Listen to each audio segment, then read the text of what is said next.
Here is the voice of the working class, Rick Smith.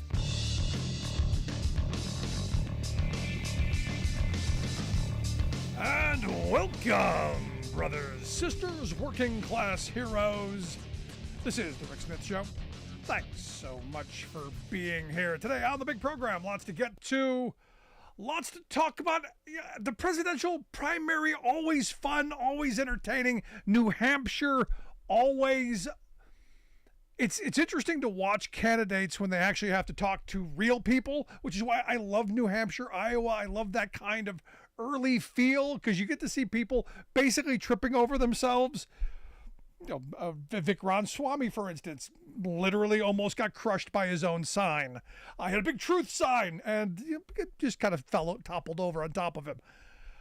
That would have been fun to see. That would have been very interesting to be a part of. But I've been looking at the Pence-Trump divide, and Pence gave his spiel today on he called populism a road to ruin, and went on this whole thing about are we going to be the party of Reagan, or are we going to be the party of populism, this new populism, and I couldn't help but think. And this is one of those weird kind of moments. I couldn't help to think that is this Pence trying to buy his soul back? Is this him trying to, because he had to sell it to be Trump's number two. It's an interesting spiel he did today. The entire speech was dedicated to what he called a fundamental and unbridgeable divide within the Republican Party. And you go, really? But he put it in this frame of, are we going to be good conservatives, like Ronald Reagan would know, the old Gipper, or are we going to be, populists? And I don't see it that in those frames. I see it as, is the Republican Party going to be a functional party that actually has, a platform with ideas and vision and leadership goals and policies that they want to enact? Or are they going to be the people who want to destroy stuff? And look, you've got the Trump crowd, tear things down, destroy things. That's them. No real good ideas. And the ideas that they do have are never going to happen. It's just one of these weird kind of moments. Now, Trump on the other side is saying, going deeper in the populism direction. And look, I would love to have someone even stronger on trade than Biden has been. I think Biden has been okay. But Trump's saying we're doubling down, harsher trade policies. And I'm going, I'd like to see that in writing.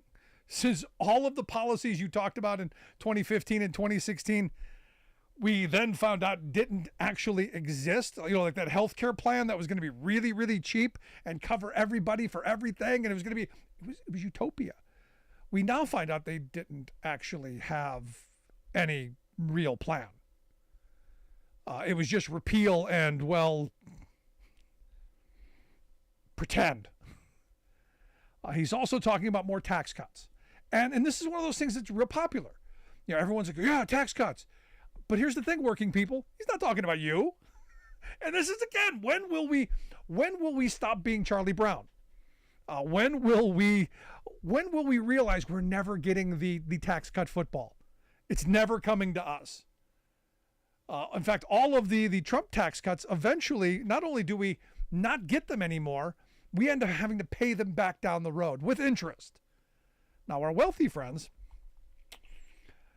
those are permanent.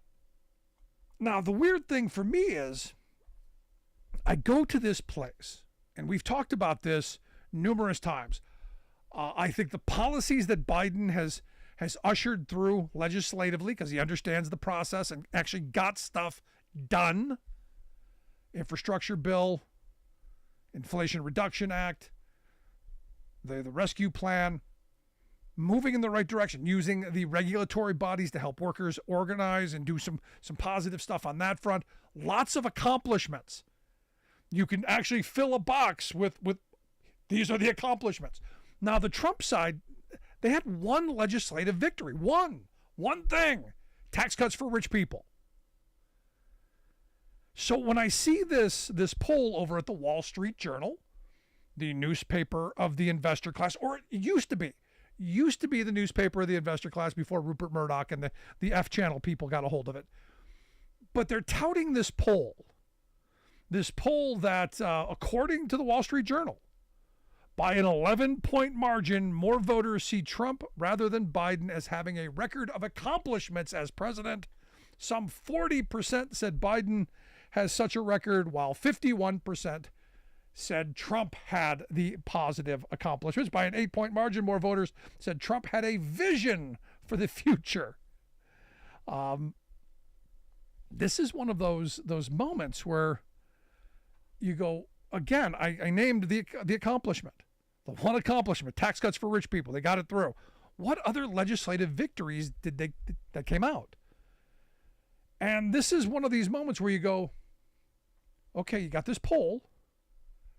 You've got a really respected publication, the Wall Street Journal, the newspaper of the investor class. This is the rich people's paper.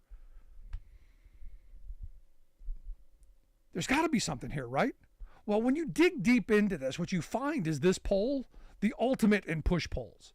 In fact, the Trump folks gave $600,000 to the pollsters, from what I understand, to help kind of create, this, so that they could then go and say, hey, look, Trump had better accomplishments, knowing that facts don't matter. It's how people feel and think and believe, not what you can prove. And I look at this and I go, this is why when you look at the economic data, when you look at the numbers, when you look at the fact that unemployment's low, inflation's down, wages are going up, things are positive and happening, and jobs are being created, and good jobs being created. It's one of these things that makes you go, why aren't people seeing this? And it comes back to the fact that the right wing controls the vast majority of the things people see, hear, and read. And they've been doing this for years. This isn't new. Talk radio, cable news, all of these things have been put into place and built for decades to do just what they're doing. Coming up with a BS poll and then disseminating it to the masses through respectable outlets and not so respectable ones, and giving all of the outrage merchants, something to go, see, look, because it's all about the money. It really is. It's all about the narrative that they keep pushing, which is why you don't see them talking about, you never see Republicans talking about policy. They always talk about emotional things, narrative things. They always talk about tax. This week, it's just amazing to me. Tucker was talking about Obama's a crackhead, a gay crackhead. And you go, what? What orifice did Tucker pull this out of? Now, here's what he understands. He understands for his base, for a certain segment of our population, it's like high school all over again. That's all they want to hear, the attacks. And why I know this is BS, and I remember arguing about this years ago while Obama was in office, had a pastor come on the program years ago. James David Manning, his name was. It's an interview I will never forget, because I had a pastor telling me all of these allegations about Obama and how, Larry Sinclair and crack and, all this stuff.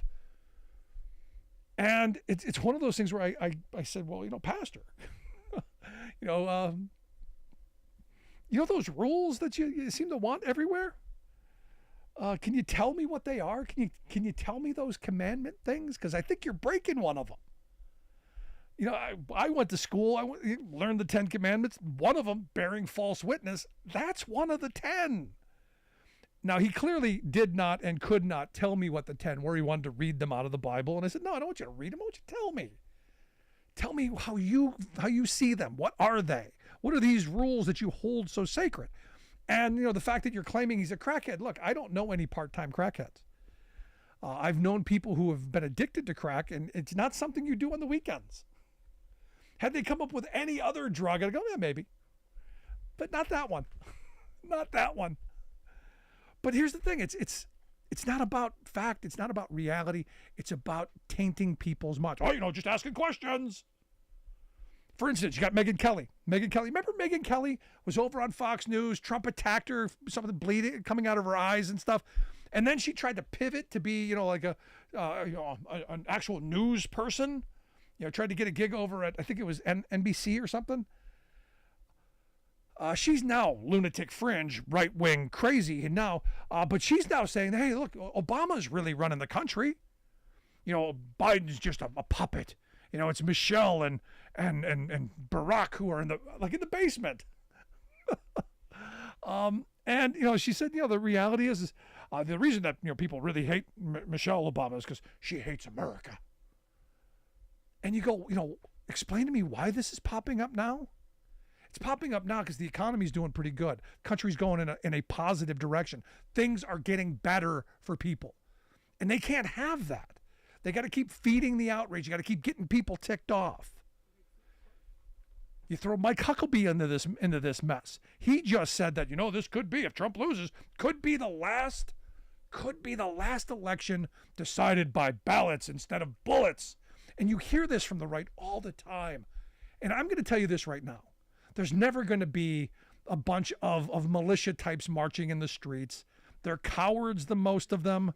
They're not going to be lining up with their ARs. They're going to talk a tough game. They're not going to do it. Because you know why? Because they're seeing what's happening to all these people who tried something on January 6th. They now know that there are consequences for stupidity. But here's the thing. What the Huckabees of the world want, what the crazy right-wingers of the world want, is that lone wolf, that one guy, that Timothy McVeigh, that extremist, that radical, that they know who they're talking to. They're not talking to the masses. They're talking to a handful, a select few, the dim.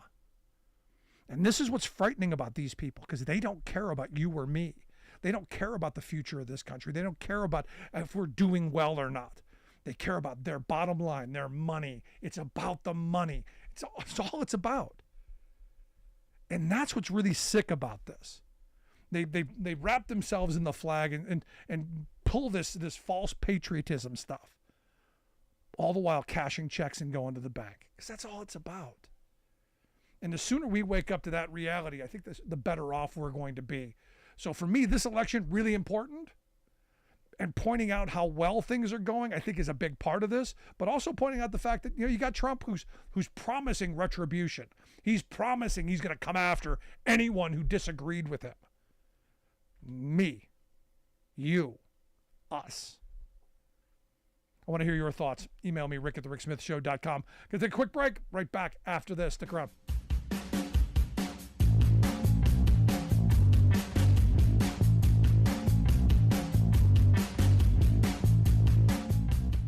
We are AFGE, the American Federation of Government Employees. We represent 700,000 federal and D.C. government workers who are the vital threads of the fabric of American life. We support our nation's military. We take care of our nation's veterans. We protect our nation's borders. We respond to our nation's crises and natural disasters. We provide services to our nation's seniors. The American Federation of Government Employees. We work for America. The phone lines are open. Give Rick a call at 1-866-416-RICK. That's 1-866-416-7425. Welcome back to the Rick Smith Show. Now, here is Rick Smith. So Trumpelstiltskin was on the radio with Hugh Hewitt, and said he wants to debate the Duchess of Sussex, Meghan Markle. Why? Why would you want to debate Meghan Markle? Why? But he says here, it's because he didn't like the way she dealt with the Queen. He said he became very friendly with the Queen. The Queen hated him. But she was an incredible woman at 95. She was so sharp. She was 100%. She 100% hated him. When you watch Biden, you say this is different planet. But they treat her with the greatest disrespect, and I didn't like it. She's dead, right? Let's go to the phones. Got Kurt on line one. Kurt, how are you, man? Okay, thank you for taking the call, first of all. But hey, minute Meghan Markle says, just give me the time and the place, Trump will take that fat body of goo and run and tuck tail at Mar-a-Lago. I don't doubt that. I think he is a coward, and it is what it is. And the biggest thing he's afraid of more than anything else, because these are the people taking him down, are strong black women. Yep. Well, I hope she takes him up on it. I hope it happens. I hope so too, and I hope she calls his bluff. But what I was calling about was, you were talking about Tucker Carlson in an X interview with that dude that said he had sex with Obama and did cocaine and stuff. You notice the one thing, crack. You notice the one thing Tucker Carlson omitted from that statement? What's that? He said, well, I can believe this because he took a lie detector test. Well, he failed to mention that this dude failed that lie detector test because, you can't let the facts get into the way of a good story. No, it's a diversion. It's all about, continually to push out all kinds of craziness to divert from reality. And look, it works. It works so well because, most of the people that I know, that's been on their tongue. Obama's running the country, and we're having crack. It's crazy. It's crazy how successful it is. And God forbid, Barack Obama didn't wear a flag lapel pin with a tan suit. Be in front of a Muslim prayer rug curtain. Oh, I forgot about the Muslim prayer rug. Oh, and he didn't wear his wedding ring certain times of the year because I believe there was a guy from Canton, Ohio, at a Trump rally back in 2016 saying that Barack Obama doesn't wear his wedding ring certain times of the year because that's a Muslim practice. Yeah, that I don't know. Well, I don't either, but this is the kind of course, these are the same people who also said, I want to get down to the bottom of why Barack Obama wasn't in the office on September 11th, 2001. He was probably out playing golf, and I'd sure like to get to the bottom of why he wasn't on the job. Yeah, I've heard that one too. And, it's funny because I remember my sister, she's a big Trumpy, and I don't know where my parents went wrong with her. But anyway, we were telling her about that segment. It was actually a Daily Show segment. She goes, they have to edit that to make those people look stupid. I don't think so, because have you ever watched any of those live rallies of rally-goers on, say, Right Side Broadcast Media Network or Newsmax or anything like that? These are people that genuinely believe those kind of stupid things. I don't think that's editing. I think that's the real deal. Kurt, we got flat earthers. There are people who believe the earth is flat now. Exactly. So nothing surprises me anymore. You got anything else? No, I'll let you go to Alice on mine too. Appreciate it. Thanks. Thank you. You got it. So there you go, Alice. Kurt's brought you on. What's on your mind? Well, all I wanted to say was, first of all, thanks, Kurt. Second of all, this right wing and the Republicans and their total denial of facts. Can you imagine them involved? They're on the jury duty, so we're not going to listen to facts. We're going to go with feelings. I mean, isn't our legal system set up on facts? But obviously none of that matters. Last night I went to a borough meeting. Our little hamlet is run by, five members, and four of them are Trump Republicans. And one of them was saying, well, I don't think anyone ought to be allowed to appeal after they've been declared guilty. And I was there, my neighbor was there, and one of our other friends was there, and he's sort of an independent. I'm liberal, and she's old conservative Republican. And we all just kind of looked at each other, shaking our heads like, okay. So, yeah, there you go. Yep. But have a good evening, Rick. Thanks, Alice. Appreciate it.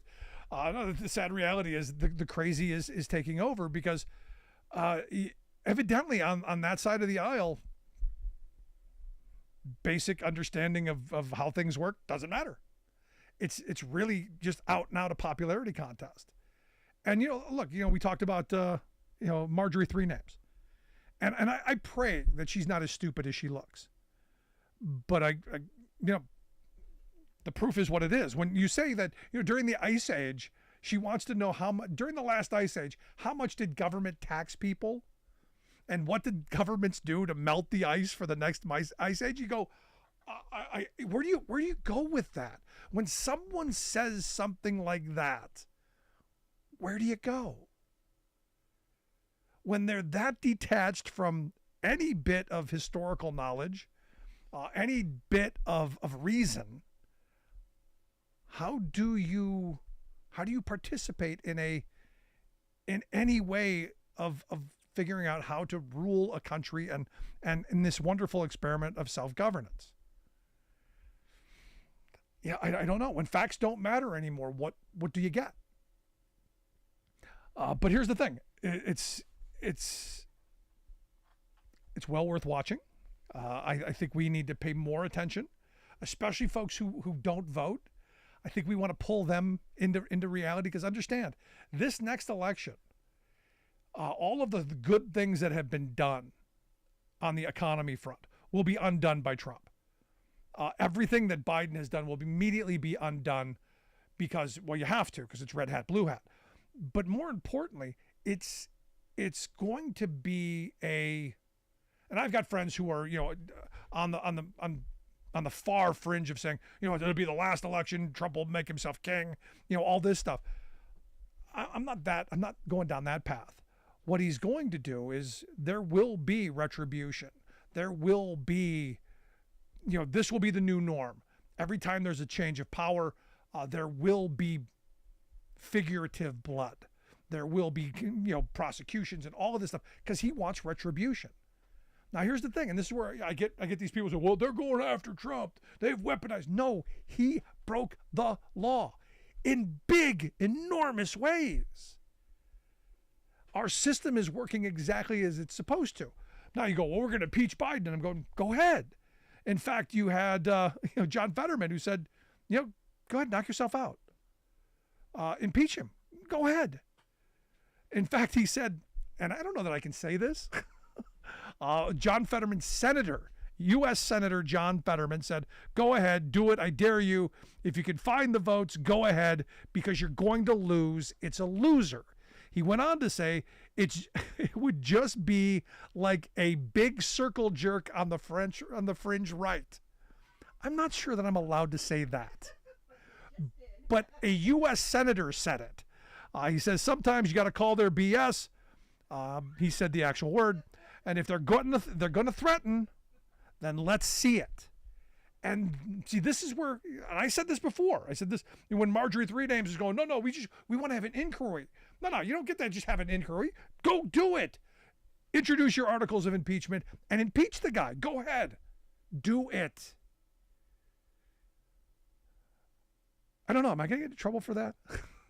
I mean, if you put circle in the same sentence as the jerk, we're going to find out very soon.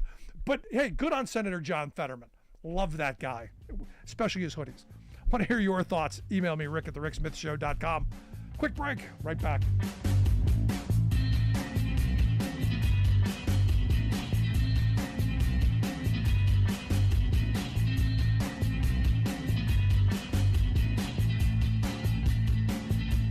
I'm Rick Smith, and this is Labor History in 2. On this day in labor history, the year was 1934. That was the day that became known as Bloody Thursday. 7 striking workers were shot dead and another 30 wounded at the Jacola Mill in Honapath, South Carolina. The Great Textile Strike of 1934 had started on September 1st. The 22-day strike spanned the eastern United States from New England to Georgia and involved close to 500,000 workers. The main issue was the dreaded stretch-out, increased workloads at the same or even reduced pay rates. Striking textile workers implemented the flying picket squad tactic employed by Minneapolis Teamsters earlier that summer. Hundreds drove from mill to prevent scabbing. Mill executives across the Piedmont were stunned and terrified at the strike's effectiveness and the workers' militancy. Strikers at the Chicola Mill had formed solid picket lines at the gate when scabs and special deputies, armed by the mill owners, opened fire. All 7 were shot in the back as they tried to escape the hail of bullets. According to a New York Times article the following day, the killings marked, quote, the beginning of the second bloody phase of the strike as one town after another reported completion of preparations to resist the flying squads and the picketing activity of the strikers. Frank Beecham, the grandson of Chicola Mill owner and mayor of Hona Path Dan Beecham, has worked to unearth the history of the massacre and apologize for his grandfather's cruelty. He notes that, as in many southern mill towns, after the strike went down to defeat, those who struck were fired and blacklisted. Those who retained their jobs essentially took a vow of silence, never to discuss the strike or the massacre again. Labor History in 2 brought to you by the Illinois Labor History Society and The Rick Smith Show. For more information, go to laborhistoryin2.com. We human beings sometimes do some terrible things in pursuit of the almighty dollar. But to our credit, one moral line we humans don't cross is to profiteer by gouging sick people on the price of medicines their lives depend on. Unless, of course, you count executives of giant pharmaceutical corporations as human beings. Gouging patients is their preferred business model. It's a scream, then, to watch Big Pharma fall into a sky-is-falling fit over our government's long-overdue move to give us patients some bargaining power over this monopolistic industry. Under President Joe Biden's anti-inflation policy passed earlier this year, our Medicare program can now negotiate drug prices on our behalf. This will drastically lower what you and I are now forced to pay to the profiteers. For decades, Congress has coddled the corporate gougers, who maintain by far the largest lobbying army in Washington, allowing them to manipulate the patent laws and rig the system. Thus, we Americans pay 2 to 3 times more than people in other countries for the exact same medicines. Oh, whale drug executives, bloated profits give us the incentive to keep developing innovative new cures. Hold it right there, Slick. Most basic drug development is done by tax-funded medical researchers, not brand-name market hucksters. Mega drug outfits like Johnson & Johnson, Merck, and Bristol-Myers spend more on advertising, exorbitant executive salaries, lobbying, and big stockholder payouts than on research. Still, these same greedhounds are suing Biden, howling that making them negotiate is an unconstitutional taking of their income. But hello. These scoundrels have been taking our income, health, and lives for years. This is Jim Hightower saying, I'm with Biden on this. To stay informed and involved, connect with Public Citizen at citizen.org.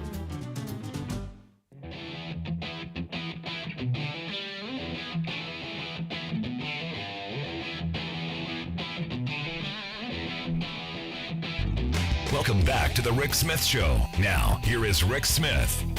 So as we've been talking about, the economy, look, doing well. Unemployment really low. Wages are ticking up. Inflation's ticking down. In fact, Bloomberg reported today that the Fed is set to double its economic growth forecast.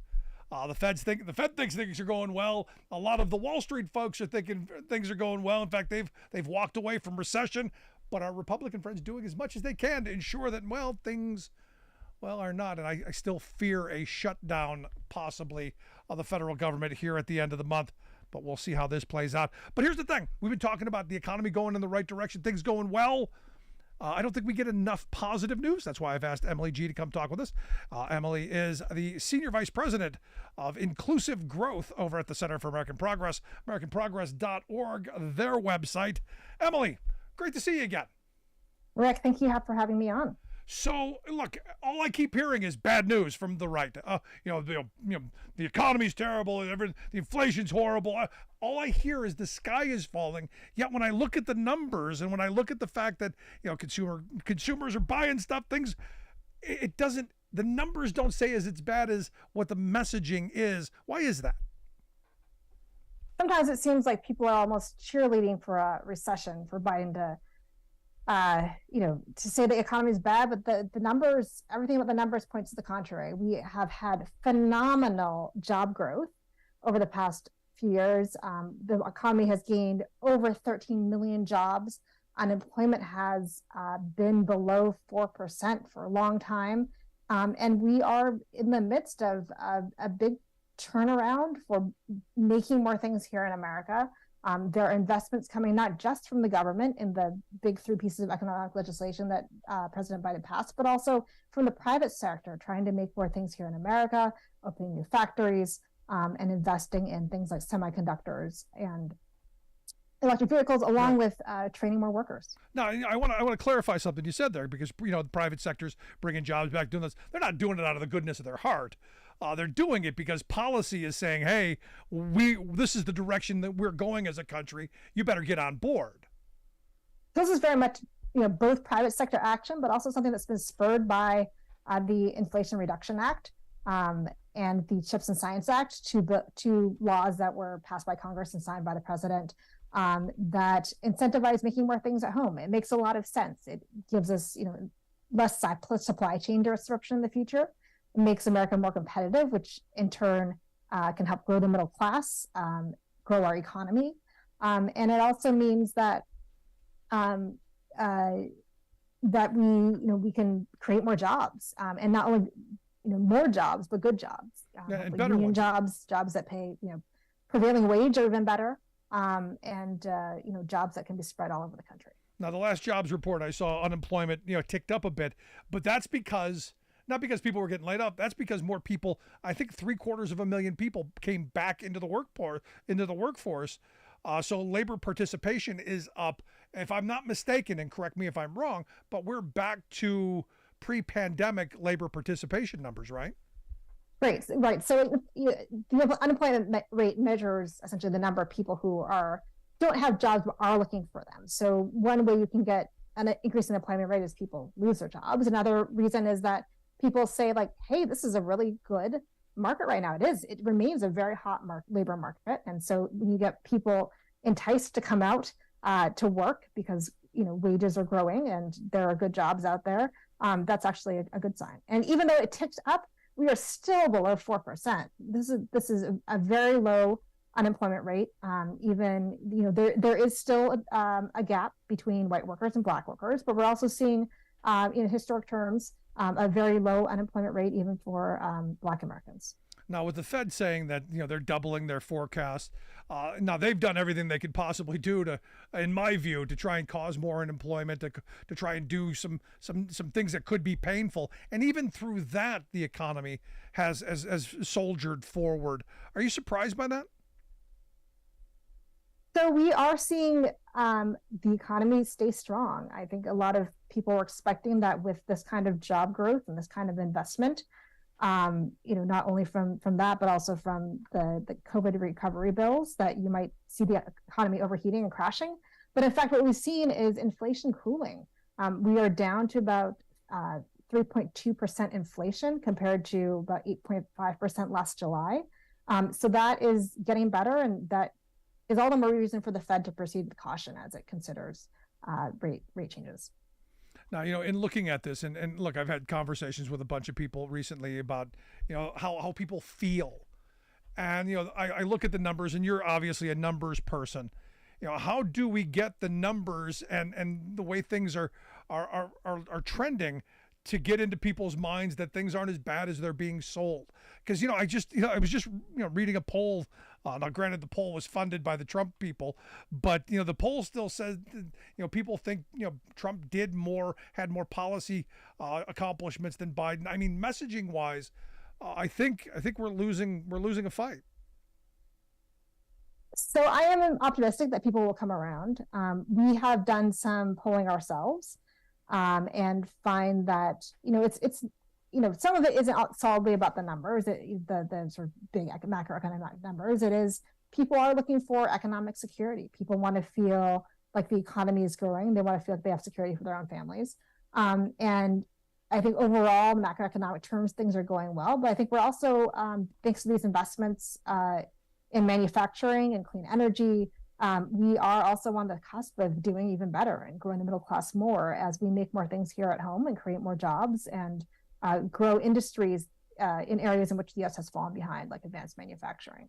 And how come we don't hear more about those things? This is where I wish people would talk more about those investments that are paying off. And because I get people emailing me all the time. Well, they're building this place and it's not going well, and I can't verify this. How do we get better messaging on what is actually happening and being done, and the jobs that are coming out of all of this? So some of those results are still a ways off into the future. So we're at a point where there are, million or billion-dollar investments being made in new semiconductor fabs and auto manufacturing plants. Those, I think, in terms of economic measurement, those are most clear in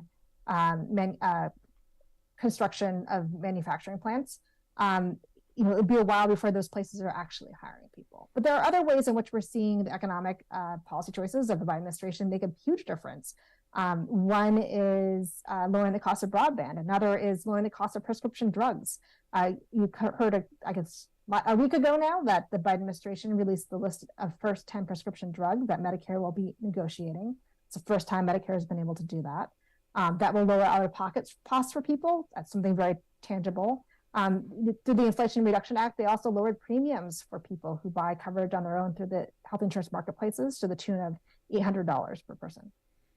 One of the things that I've been talking about a lot here the last couple of days is the fact that this president, this administration, the most pro-union in my lifetime at least.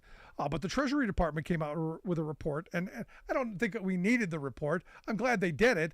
But they came out and said, look, we want to encourage people to join and form unions because there are all of these benefits: better wages, better hours, better conditions, all of this stuff. And couple that with what the Department of Labor and the NLRB has been doing. This seems to me to be a sea change in a way to help those jobs that are being created be even better jobs. Because as I've said 1,000 times, all of those manufacturing jobs that we pine for, that we talk about all the time, we need those good paying manufacturing jobs. Those were crummy, crappy jobs before they were union jobs. That's what people want. That's what people are pining for. And I think the more that grows, the better the faster that those things happen. I hope the messaging then turns around. And I would add to that, Rick, you're absolutely right that it's far better for workers, as that report talked about. But when you look at the projects themselves too, when they're done with union labor, the projects are more likely to get, studies have shown, more likely to get done on time.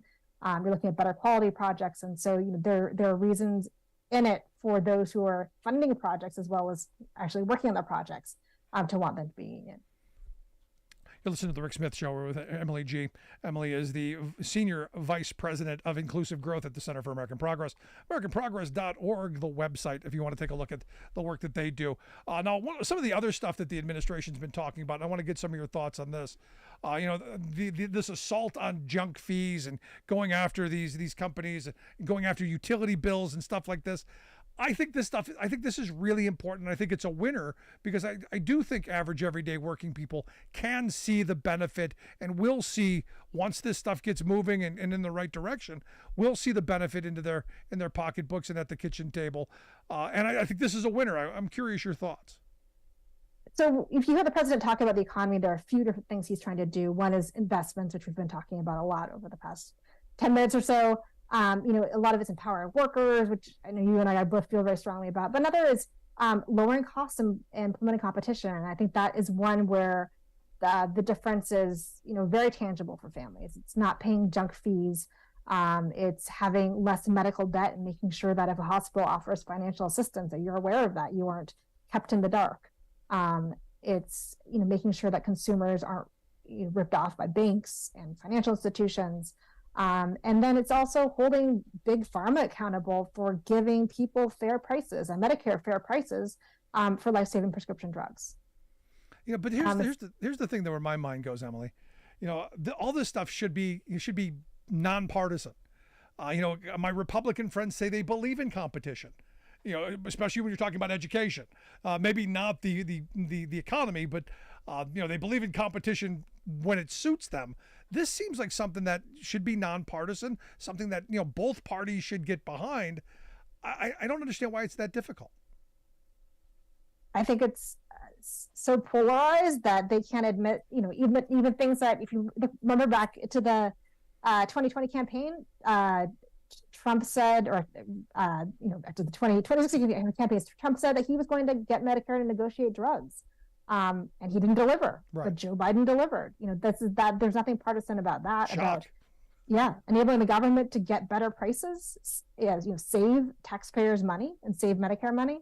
That shouldn't be political, but sadly it is. And you've already seen Republicans try to repeal parts of the Inflation Reduction Act, which included those drug reforms, clean energy. And they're also trying to cut funding for the IRS when we know that additional funding for compliance will help will help raise revenue for the government on that. So how do we get that message? How do we frame that? Because everyone hates the IRS. Everyone hates paying taxes. Now, look, I think it's the price of admission to be a citizen in this country. I mean, if you want roads and bridges and police departments and all the socialist stuff that we have, you got to pay for it. It's got to come from somewhere.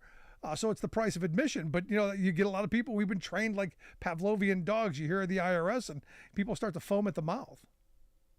So if you look closely at what is this is actually going to, some of it is to people like you and me, who maybe say be owed a refund or need to refile some paperwork. I had to, it could be months or years before you heard back from the IRS, and they've turned, dramatically brought down the times in which they're able to respond to people. Even as a customer service function, we should be able to call and get answers. We need to know about what's happening to our money. On a household level. And it's also, if you look at who is not paying taxes and sort of not playing fair and playing by the rules, it's usually the top earners. And so IRS enforcement is going to help make sure that the wealthy and corporations pay their fair share. No, I'm with you on this. Last line of questioning I've got for you. If you're making the elevator pitch on how well the economy is, what is that pitch? Because I get people go to ask me all the time. Okay, you say it's the economy's doing well. Give me the pitch. So give me a pitch. Why is the economy doing well? The economy is doing well because of investments that we've made in workers and investments that we're making in the American people to grow the middle class. And when the middle class grows, the economy grows as well. There you go. Emily, I appreciate you taking some time for us. Thanks so much. It's always great seeing you. Thank you so much, Rick. Emily G., she is the vice president of, senior vice president of inclusive growth there at the Center for American Progress, americanprogress.org, the website. We'll get links out on social media. I can take a look at that. Want to hear your thoughts? Email me, rick@thericksmithshow.com. Quick break, right back.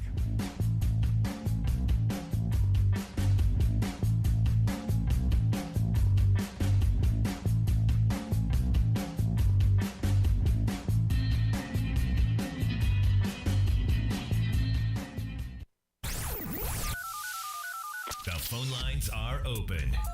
Give Rick a call at 1-866-416-RICK.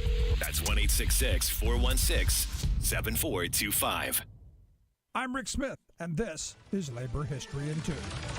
This day in labor history, the year was 1860. That was the day that Jane Addams was born in Cedarville, Illinois. Her family was wealthy, and her father served as a state senator. In 1881, Jane Addams visited London with her friend Ellen Gates Starr. There, the two women were inspired by Toynbee Hall, a settlement house which worked with the poor and working class in the city. They decided to establish a similar effort in Chicago. They founded Hull House in an immigrant neighborhood of Italian, Greek, and Jewish workers. Hull House grew to become a complex of facilities that offered kindergarten, daycare, lectures, and cultural programs, and an important space for women trade unionists to hold meetings. The women of Hull House became one of the leading proponents for workplace safety in the nation, pushing for laws and reforms to help workers. During the 1894 Pullman workers' strike, Jane Addams visited the community and had meals with the women workers. She was able to convince the Workers' Strike Committee to agree to sit down to arbitration, but the Pullman Company officials staunchly refused to negotiate. The refusal of the company to bargain and the rising anger of the workers was an eye-opener for Jane. Later, she reflected, quote, during all those dark days of the Pullman strike, the growth of class bitterness was most obvious. Before the strike, she wrote, quote, there had been nothing in my experience that had revealed that distinct cleavage of society which a general strike, at least momentarily, affords. In 1931, Jane Addams was awarded the Nobel Peace Prize for her lifelong advocacy for working class women and children and her strong stand for peace during World War I. Labor History in 2 brought to you by the Illinois Labor History Society and The Rick Smith Show. For more information, go to laborhistoryin2.com. You're listening to The Rick Smith Show, where working people come to talk.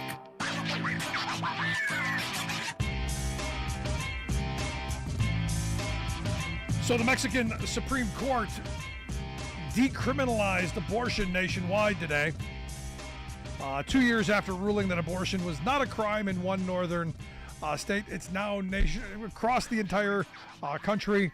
And my mind, and this is I guess maybe this is just me being me, but my mind went to this place going, this is the new tourist attraction. Hey American women, do you need reproductive care? Come to Mexico and spend your tourism dollars here. Again, because we've got medical tourism already. People are already going to Mexico to get health care. People are going to India to get health care. So maybe this is the next jump. Let's quick go to the phones. Got Steve on line 1. Steve, how are you? Hello? Steve, how are you? What's on your mind? Oh, yes, I wanted to make a couple of points. And I think your guest hit it right on the nose with regard to who's not paying their taxes in this country. And it amazes me. I mean, we've got a group of people who are part of this uber wealthy. I'm not talking about the 1%. To be in the 1%, for people who don't know, it's about $750,000 a year. I'm not saying that's a small amount of money, but we're not talking about private jets and homes in 3 different countries on that kind of money. I'm talking about the uber wealthy, people with hundreds of millions, billions of dollars. And when it comes to these individuals, I mean, the tax code is already rigged in their favor. But nonetheless, it just goes to show you what the mindset of what greed can do to some people. Because beyond the fact that it's already rigged for you, you still have to find a way to cheat so you can keep even more of that money. Yep. And unfortunately, I think a lot of these people have short memories, or never took a history class. I mean, since the late 19th century, 3 times in this country's history, the left has capitalism from people who wanted to burn it down. These are people who wanted to show up with the pitchforks and the torches, on the front lawns of the people who had everything. And it's only because we managed to renegotiate the social structure and economic structure in this country that said that, you know what, you still get to be rich, not quite as much, because you got to pay some more in taxes, and other people get to share in some of the wealth that they actually helped to create in this society. And guess what? We don't burn down your house and take everything. Yeah. And that happened several times in the 20th century, in the late 19th century. But, you can push people only so far, and then it's going to happen again. And I just don't know that these people understand that. Sooner or later, somebody's going to wake up and say, okay, you could support a family in 1969 working in a steel mill here in Chicago, and you could buy a house and go on vacation and send your kids to school. And this is one person working. Fast forward 20 years, and all of a sudden there are 2 people in the home working, and we're comparing incomes from those 2 different periods as if there's still just one person. No, this is the annual household income. And now we've actually managed to squeeze kids in there who are no longer working like when I was younger. I was like, okay, I wanted to buy my first car. Okay, you're going to have to make a contribution, according to my dad. We're talking about kids who are working to buy themselves a pair of shoes to start out the school year, to buy a jacket that they need in order to keep from freezing. So, I mean, we've run out of essentially other members of the household to throw into the workforce. So at some point, something's going to give in this country. People, you just can't use up people. Chicago is a great city, but people don't always know that a lot of the things that you look across the skyline and see were built on the backs of people whose lives were used up. Long before we had labor laws and long before we had protections, you went to work when you were 12, 13, 14 years old, and you might have died at that workplace 40 years later. and you worked 12 hours a day, and you worked 5, 6, maybe 7 days a week. And that's what built cities like Chicago and New York and a lot of other places. But again, it's the wasted lives. These people never took a vacation, never had a decent meal or medical care. You just lived and you died in misery. And is that what we really want, or do we want to fight for something better? Yeah, but I don't think we're having that conversation yet. I think we're still hung up on all of the things that, and the wealth class has done a masterful job of funding people to keep throwing red meat at us, the outrage candy to keep us focused on other stuff. I mean, you go back to Thomas Frank's "What's the Matter with Kansas?"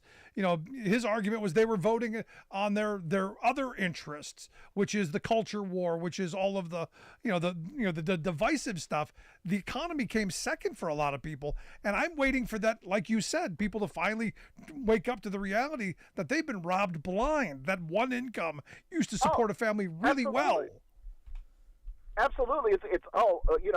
They're taking prayer out of schools, and they want a 3-day waiting period before I can buy a gun, and gay people and people of color might be just like everybody else. Those are the things that matter to me, not whether or not I'm going to have enough money to pay for my medication, my food, and my rent when I'm 65. I mean, again, you're right. They did a masterful job of diverting attention from average people to issues which in no way, shape, or form are going to manifestly affect their lives on a daily basis, and away from those things that really do. Yeah, I'm still shaking my head today over the Tucker Carlson, reviving the Obama, crackhead gay story. It's just incredible to me that we keep falling for it over and over and over again.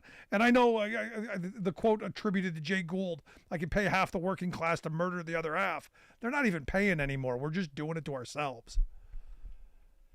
Oh, absolutely. And, whatever existed that worked for them at one time, they'll bring it back. And, of course, they've managed to convince a lot of Americans that you don't need higher education. In fact, it's nothing but a place where you're sort of socialized to be, a part of some giant conspiracy to overthrow the United States by a bunch of leftists.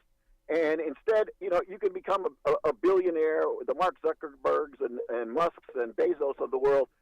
That can just be anybody. You don't need any kind of education. You don't need any kind of training. You can just miraculously become a billionaire because you're just so hardworking, because that's all you need in the world, just to be hardworking and committed, and the American dream can be yours, which is utterly ridiculous, as if our great-grandparents didn't work hard, as I alluded to earlier, when they were working 12 and 15 hours a day. Yeah, they were working hard. Nobody was paying them, and your only choice was to go down the street and get another job that was just as bad as the one you had, because there was no such thing as unions, no such thing as power, and when people did try to organize, they were murdered in the streets, literally. There's a reason why so many things in this country are named after Carnegie, because the man was directly and indirectly responsible for the murder of untold people. You are spot on correct. And it's history and things that we need to, I've been arguing for years about the education system, not talking about labor's history and the fight for the fight for the 8-hour day, the fight for weekends, the fight for, the idea that I'm working to live, not living to work. You're spot on, Steve. I appreciate the thoughts, man. Always good stuff. Thank you. Seriously, I mean, that's the issue for me, and it's always been. Anyone who's listened to this show longer than one day knows it. For me, it's the kitchen table economic stuff. All of that divisive stuff, don't care. I don't. I want you to lead your best life. You want to dress up and do a drag show for your friends? God bless you. You want to do any of that stuff? It's you have the right to do whatever it is you want to do, as long as your rights don't infringe on mine or anyone else's. And I think we got to go back to that. When my grandfather always said, "Don't worry about me. Worry about yourself." That's the mentality on those outrage issues. I think what we should be doing is fighting to make sure that we get a slice of the pie and not the crumb. Want to hear your thoughts? Email me, rick@thericksmithshow.com. Quick break. Right back. And now the storm has passed, and you're dealing with what's left in its wake. Your nation has your back, and we'll be with you until the job is done. President Biden in disaster-stricken Florida calls on Congress to act after summer of climate disasters. I think I could be trapped here for a couple more days. Nevada's Burning Man becomes newest victim of climate extremes. Plus, fossil fuels are a requirement for human prosperity. Drill, frack, burn coal, embrace nuclear. 2024 presidential campaign kicks off with more denial and more delay. And less DeSantis. All of those stories and more straight ahead from BradBlog.com. I'm Brad Friedman. And I'm Desi Doyen. Stand by for 6 minutes of independent green news, politics, analysis, and snarky comment. Nobody can deny the impact of climate crisis. There's nobody intelligent can deny the impact of the climate crisis anymore. That's better. This is your Green News Report. Okay, Desi Doyen. Well, it looks like the climate denial does continue even after an insane summer. We're now officially in fall.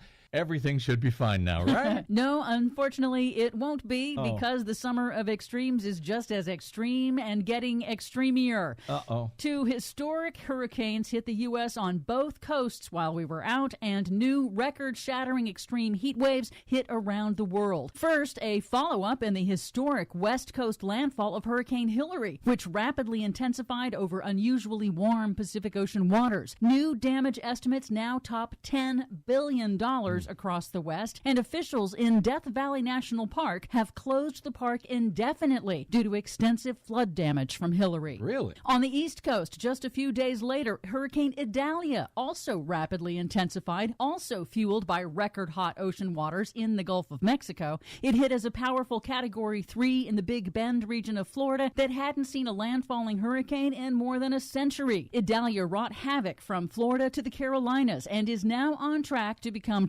2023's costliest single climate disaster for the U.S., with preliminary estimates of loss and damage at $10 to $20 billion, further straining Florida's rickety property insurance industry. And if my math is right, we've still got 2 more months of storm season? Actually, 3. 3!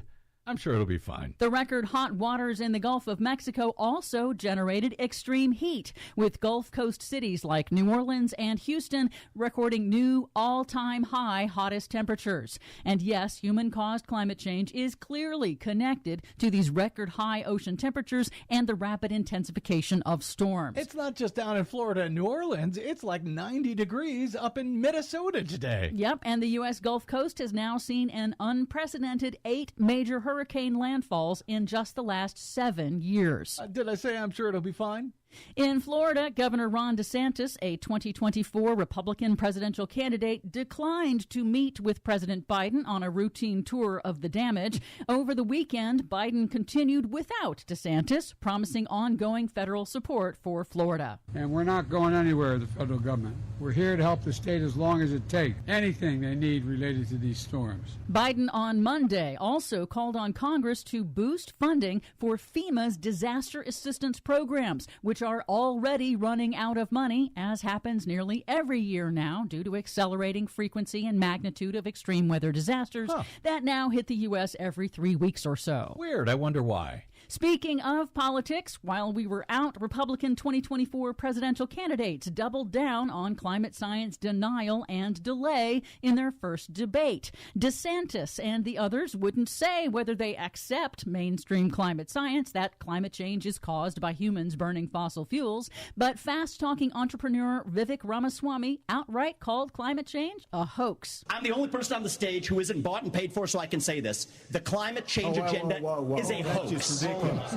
And of course, now new reporting reveals that Ramaswamy has at least $50 million invested in a fund dedicated to drilling as much climate-warming fossil fuels as possible. If anyone knows hoaxes, it's Vivek Ramaswamy. Finally, more unprecedented extreme weather hitting in unexpected places also caused chaos at the Burning Man Festival in Nevada. A climate protest at the start of the event caused an hours-long traffic jam, and then an unusual torrential storm turned the desert into treacherous mud, trapping tens of thousands of people amid overflowing latrines and shortages of food and water. 1 death at the festival is under investigation, and this latest disaster demonstrates once again that climate change intensified extreme weather events can strike everywhere at any time. Well, they went to the desert knowing it'd be about 115 degrees, so maybe this was nice. For much more on all of those stories and the ones we couldn't get to today, check out our website at greennews.bradblog.com. Find, follow, and share us planet-wide on the Facebooks, Mastodons, and sites still known as Twitter at Green News Report. Are you tired of think tank approved corporate news and commentary? Are you tired of CEOs telling you what to think, who to hate, and who to vote for? Well, welcome to the Rick Smith Show. We don't take orders from some boardroom, and we don't do focus groups or talking points. We don't work for them, and we never will. I'm Rick Smith, and I work for you. Join us daily at thericksmithshow.com and download the podcast and never miss a minute.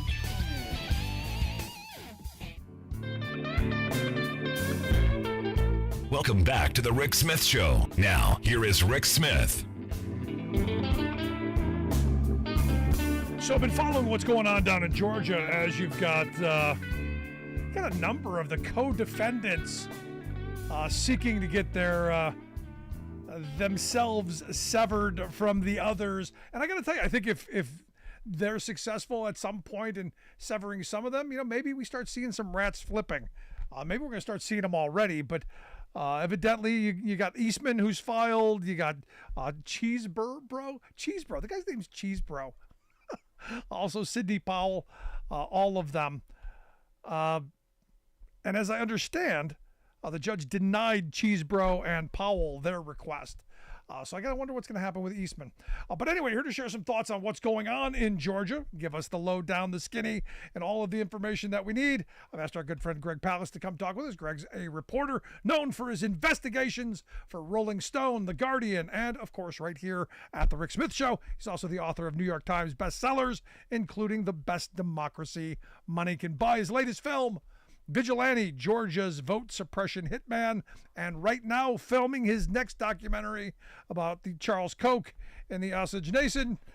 Get info and the books and, well, all the films and all of the stuff at gregpalast.com. Greg, thanks for taking time for us. You're very welcome. I just want to warn people, if you're watching this program, please put on your masks. I've just tested positive for COVID. Now, I don't know how that happened because my good friend Bobby Kennedy says that COVID was designed not to infect Ashkenazi Jews or Chinese. And I think I got it from my Chinese friend who just came back from China and was tested positive. Bobby, what are you telling me? Yeah. So you asked me about Georgia. And so as you know from my film, Georgia, Vote Suppression Hitman, for 9 years for Al Jazeera and The Guardian and Rolling Stone, I have, and of course, the Rick Smith Show. I've been investigating what's going on in Georgia and Georgia voting shenanigans, and in a way that the national news has utterly, totally missed and misled. And there are two big racketeering cases we need to address. One has gotten a lot of national attention, and one is almost invisible. The one that has a lot of attention, brought by Fani Willis, the district attorney of Fulton County, which is the core of Atlanta, is a racketeering case against Donald Trump and a dozen and a half of his co-defendants for attempting to illegally overturn the election. In particular, what they did was, this is a crime that most people actually really don't understand what the core of the charge is, including the core of Jack Smith's charge. So let me make this clear. And I'm talking to you as a guy who was an expert for the Department of Justice on the racketeering law. And I also I've spent a lot of time in courtrooms regarding in Georgia on the special Georgia racketeering laws, which are more severe, which is what Donald Trump is charged under. And the main crime is faking the electors for the Electoral College. As you know, Rick, in our great democracy, we don't get to vote for president. We get to vote only for these strange people we call electors. Right. And the electors go to the Electoral College after they've been elected, and then, which is in each state capital, and the Electoral College votes and chooses our president. Now, Trump's scheme was to have his electors, have Vice President Pence simply say, I'm picking Donald Trump's electors, not Joe Biden's, because there was fraud in certain states, Arizona, Georgia, Nevada, Wisconsin, Pennsylvania. But there's a problem with that. He couldn't get any of his own electors, Donald Trump, to go along with this because they knew it's illegal. They didn't want to sign sworn affidavits, which they send to the federal government, because this is a real crime, saying I was that Donald Trump won Georgia. He couldn't get anyone working for any of his electors to actually run. So what they did was they made up this fake set of electors. And they had a bunch of people, a bunch of schmucks, some local butchers and politicians and all these people. And by the way, you can't, it's interesting, there were some elected officials, and you can't be an elected official and be an elector, by the way. But it doesn't matter. The important thing is that these people made it up, and they signed sworn affidavits at the behest of Rudy Giuliani, at the behest of Sidney Powell, at the behest of John Eastman and all these Georgia politicians, including the state chair of the Republican Party there, who said, oh, just sign these pieces of paper saying you were elected. So people literally signed pieces of paper saying, not just piece of paper, they signed sworn affidavits. I was elected by the people of Georgia to choose the president of the United States. And they sent those off. Right. Even though, and it's not like they're protesting that the vote was wrong, because that's legitimate, Rick. You can protest. And it's been done before. If you think that the election was, and it's been done before. We've had several elections overturned that way. But these guys never ran. So it's like, if it's, look, I'm in LA, so I can suddenly say, oh, I'm signing an affidavit saying I was just elected mayor of Los Angeles. Well, Palast, did you run for mayor? No, but I'm saying I'm the mayor. Now, it's a signed, sworn statement which goes to the Congress of the United States, whose purpose was to defraud the American voter, and defraud Congress. But here's my question. That is the crime. That is the core of the charges by both Jack Smith and by Fani Willis in Georgia. Jack Smith, the federal prosecutor, Fani Willis, her charges, she actually indicted all of the fake electors. By the way, 8 of them have already flipped and are saying, it ain't my fault. This guy Giuliani, after all, he was a U.S. prosecutor. He's a big-name lawyer. Yep. All these big-name lawyers are telling us this was legal. Now, as you may know, Rick, ignorance of the law doesn't keep you out of the hoosegow, but they're praying it will be, that they're saying that they were a victim, that they were conned by Trump and his buddies. But there was one really funny little side note today, is that one of the electors, who's a state senator, one of the phony electors who was never elected to anything except the state senate, he said his case should be moved to federal court because he was a federal official when he signed that paper. Well, no, that's like, he's charged with being a fake elector. He was never elected. So it's like someone saying, stealing a cop's uniform and saying, you can't arrest me. I'm a cop. No, you stole a cop's uniform. That's the whole point. That's why he's in prison. He's kind of compounding his crime by saying I was a federal official. That's another fraud. That's another 5 years in the hoosegow, buddy. So now why are they trying to get into the federal jurisdiction? The answer is that if this case is going to be handled in Atlanta, in Fulton, you'll have a substantially Democratic, African-American, young, hip Atlanta jury. You'll have an Atlanta jury. And as you can well imagine, they're jurors of color. That is the color blue, overwhelmingly. And so these guys are scared to death of a Atlanta jury. So they've asked to go to federal court. Now, once it goes to federal court, now the jury pool changes from Atlanta to all these suburban areas, Atlanta plus all the big suburban areas. Now, if you see my film, Vigilante, you will see one Republican official, Pam Reardon. She personally challenged 32,000 voters' right to vote, mostly black people, almost all Democrats. 32,000 people. That's in the film Vigilante. That's what we're trying to bust that story. This woman, if they move to federal court, would be eligible to sit on the Trump jury. And she's already told me there's no way that Trump lost the election in Georgia.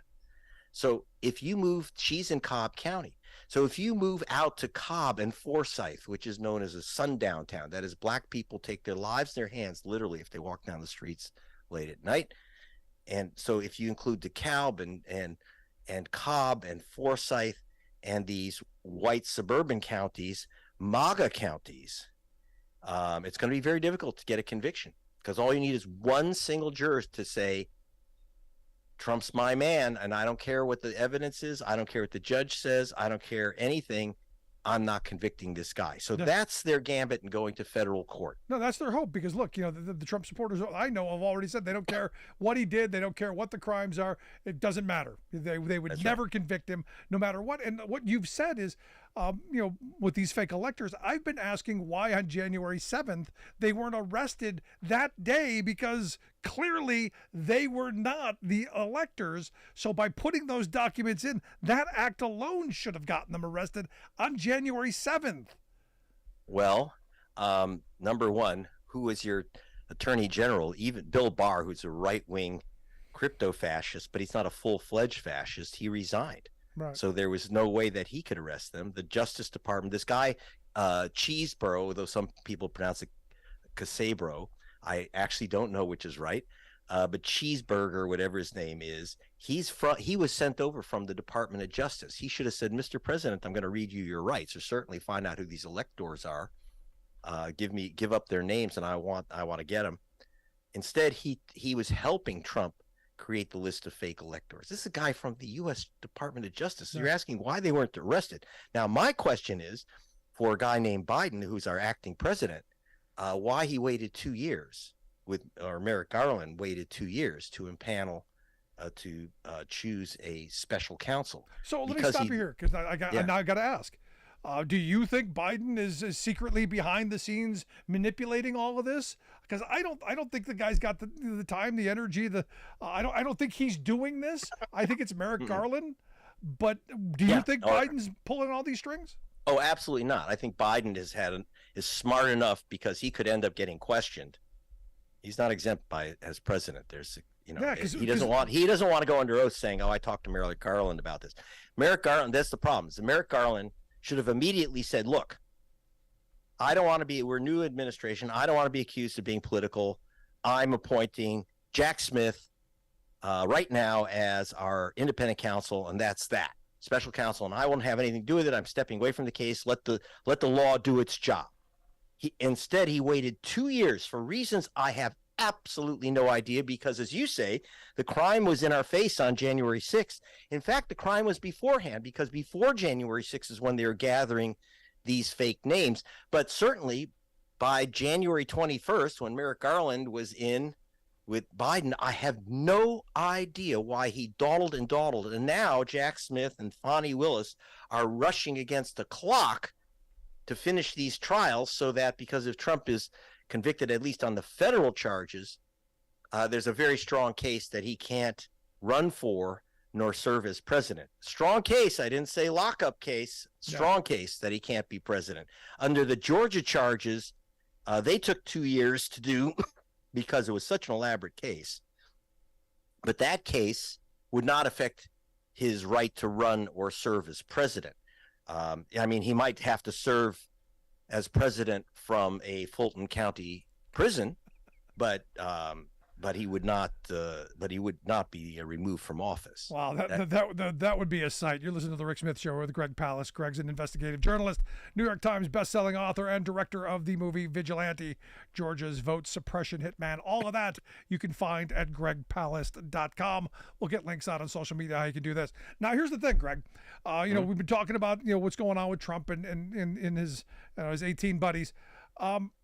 The narrative that I get from my Trump supporter friends is, they've weaponized, the legal system, because they're only going after Trump. But yet I know there's a RICO case going on in Georgia that I haven't seen any real coverage of. That's right. Because, I keep getting, they don't go after the Black Lives Matter people who burn things, and yet they did. Lots of people went to jail. Lots of people got fairly lengthy sentences. But this one's kind of curious to me because the local district attorney, as I understand, didn't choose to press charges. The state came in and went after these folks in this Cop City situation. Walk me through some of this. Okay. The city of Atlanta, which incorporates pieces of 4 counties and all of Fulton, they, after the killing, the police killing of a black man in Atlanta, and which was shortly after the killing of George Floyd, decided that they had a choice. You can either defund the police, reduce the police force, or refund the police, but make them go through serious training. So the city is moved to create the Cop City, as they call it, which is basically a big training ground in the middle of a forest area in DeKalb, which is part of Atlanta. And there were hundreds of protesters came from all over the country.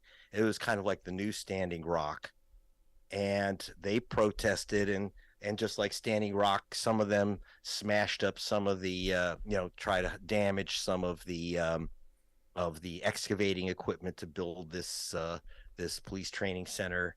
And in Atlanta, they set a police car on fire. There's always some crazy. It's kind of that the black box people, and they did create some mayhem. But what the state did, the state just charged 61 people with racketeering, domestic terrorism, money laundering, attempted murder, on and on and on and on. 61 protesters, some people who were just literally going to a concert at the edge of the forest, a protest concert. They were at a concert. They're being charged with felony crimes that could put them in prison for 20 years, Wow. including, by the way, one of the legal observers, a lawyer from the Southern Poverty Law Center, was sent there as an observer to protect the rights of the protesters. And he is being charged with felony crime of domestic terrorism. This is a lawyer.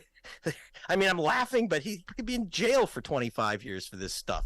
And what happened is that the district attorney of DeKalb said this is ridiculous. She would refuse to charge these people. She was happy to charge some with trespassing, destruction of property, etc., where that happened, and the perpetrators.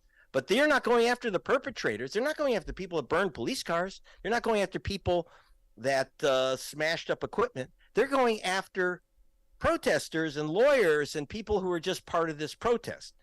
Now, and so it's completely nuts. You have like I say, the local district attorney says this is not a case, but it's being brought by the attorney, this violently partisan attorney general named Carr in Georgia, and talk about interference. Clearly a direct interference and big applause of Brian Kemp, the governor. Now, this is the guy that MSNBC loves because supposedly he stood up to Trump. That's not true. It's an apocryphal story. It's a lie. It's nonsense. And I wish MSDNC would stop giving this guy airtime like he's a saint, when he, in fact, makes Katherine Harris look like Thomas Jefferson in terms of vote suppression. He is the worst vote suppressing governor in the nation, and he's way ahead of DeSantis, way ahead of Abbott in Texas. So this is what's going on here. This is a massive political prosecution, and one of the problems we're running into is that there's there's 2 racketeering cases, one against Trump and a far more serious case against these young protesters. A lot of them, frankly, were stupid, and they shouldn't have been there. You're not going to be very popular in Georgia. Yeah. It's a good way to get yourself not only arrested. They're lucky that they all didn't get gunned down. One did. There was one protester who was gunned down and killed. So it wasn't a wise thing to do, and creating any damage was really stupid. But this type of political prosecution is horrific. It's criminalizing, and not only just criminalizing in a minor way, but in a major way, criminalizing protest in America. So what do you say to the person who, because I know my MAGA crowd is losing their mind, going, well, you're calling this a political persecution of these people who burned police cars, but those patriots who showed up on January 6th, you're gonna prosecute them. What's the difference? Well, one, they're not prosecuting the people who are burning the police cars. They're prosecuting the protesters. If you're going to say that's the guy that bombed a police car, destroyed public property, that person should be arrested and put in prison. Instead, they're creating this massive racketeering conspiracy of people who never even talk to each other. They're charging them with a conspiracy of people who don't know each other, never talk to each other. 6 pages of the indictment discuss that these are all, quote, anarchists. How they know that, I don't know. That they're all anarchists. It goes through 6 pages of how anarchists are just these people whose philosophy is to hate government and hate cops and create mayhem. What does this have to? I mean, these are kids just protesting. Half of them don't even know what the word anarchism means.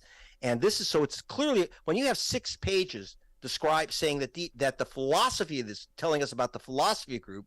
And they're calling that, by the way, predicate acts of crime. So they're literally charging them with being anarchists. That's a criminal. The state of Georgia is saying that that's a criminal charge. So most of them, like I say, aren't. Most of them don't even know what that means. And the few who are with some self-described anarchist groups, it's not a crime. You can be a MAGA nut. You can join the Proud Boys. You can be all those things. You can still join the Proud Boys. It's not against the law. Committing crimes is against the law, but they're making protests criminal. And so the idea is just like when, as you know, Rick, I've had problems with YouTube and Google. They'll take down some of my stories, which I've run for Rolling Stone and Democracy Now!, because I talk about vote suppression that Brian Kemp lost the race in 2018 to Stacey Abrams. If you recalculate the vote based on the number of black people wrongly removed from the voter rolls. In fact, I went to federal court and the judge agreed with us on this, by the way. It doesn't change the outcome of the election because that's not, once you have the new person in office, that's it. Right. But you end up with this problem where this equivalence BS, which says, okay, on one hand, oh, look, they're charging Donald Trump, and that's political, but they don't charge these protesters. Or look, they're just as bad. They got charged too. No, one actually committed a crime. That is, Trump's people, there is zero question that there was a crime committed by getting fake electors to submit their names to Congress. And if Pence had gone along, we could have really had an election stolen. Whereas the other kids are basically protesters. Are there a couple people in there who've actually committed what we call crimes like destruction of property, et cetera? Yeah, well then charge them with those crimes, and let's cut this big it's almost like a Red Scare sweep. I haven't seen anything like this since the McCarthy era. It reminds you a lot actually of the Chicago 7 trial, which was also a fake conspiracy trial. So this is what they're trying to do to these protesters, turn protest into an illegal conspiracy. Yeah, but here again, we don't hear much about this, but we do hear all of the whining and complaining. And you're right. I mean, at the end of this, these fake electors, it's right there. So the question I then come back to, what happens if you don't convict these people? What happens then? You mean Trump's crowd? Yeah. That's going to be a problem because then they'll do it again. Because as we head into 2024, believe me, if you think they've dropped the idea of using the 12th Amendment and the second article of the Constitution and the Electoral College Act, these are 3 laws that Trump was hoping to leverage into overturning the electoral vote. If you think they're not going to try to do that again, if they get away with this, if the jury lets them walk, they'll say, we're legitimate. We can just come up with fake electors. Okay, so Mike Pence is, or they'll say Mark Meadows is governor of North Carolina. Does he live there? No. Did he run for office? No. We don't matter. We're just saying it's true, and we'll get the courts to back us up. Yeah, this is what I'm worried about. But hold on. But Biden is president, and Kamala Harris is vice president. Couldn't Biden and Harris just do that? Well, I'm very glad that when we talked about the vigilante challenges, that there were 250,000 voters challenged in Georgia by 88 Republican operatives. Not one Democrat challenged one vote. 88 Republicans challenged 250,000 voters. And I'm actually, whatever you might think of Biden or Harris, they would not, I cannot not imagine them. No, you're right. Rejecting legitimate electoral vote count. No, I'm right there with you. It's just inconceivable. Whatever you think of them, we just can't imagine this happening. I'm with you.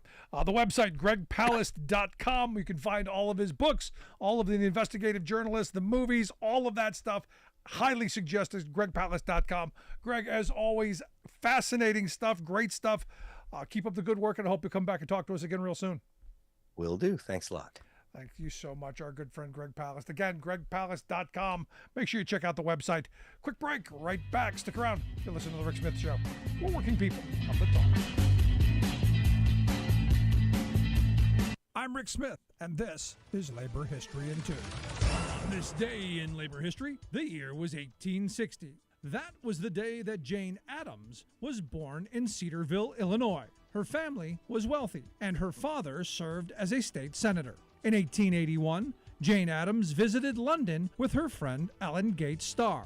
There, the two women were inspired by Toynbee Hall, a settlement house which worked with the poor and working class in the city. They decided to establish a similar effort in Chicago. They founded Hull House in an immigrant neighborhood of Italian, Greek, and Jewish workers. Hull House grew to become a complex of facilities that offered kindergarten, daycare, lectures, and cultural programs, and an important space for women trade unionists to hold meetings. The women of Hull House became one of the leading proponents for workplace safety in the nation, pushing for laws and reforms to help workers. During the 1894 Pullman workers' strike, Jane Addams visited the community and had meals with the women workers. She was able to convince the Workers' Strike Committee to agree to sit down to arbitration, but the Pullman Company officials staunchly refused to negotiate.